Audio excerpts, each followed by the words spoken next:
Western Mass News on Fox 6. With students returning to school, attention now turns to safety in the hallways and classrooms. One local school district was proactive today, holding a day-long immersive active shooter training.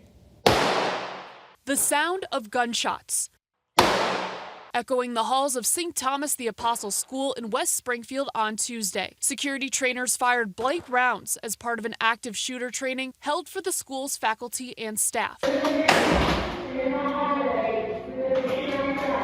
that the first time you've heard a gunshot? Yes.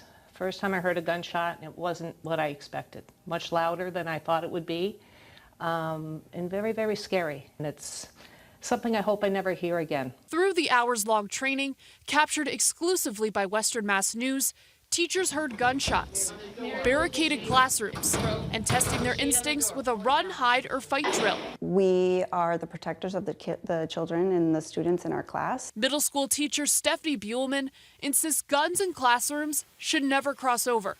But if they do, it's essential they're prepared for the worst. It's important to prioritize them and to make sure we have the knowledge to keep them safe however we can.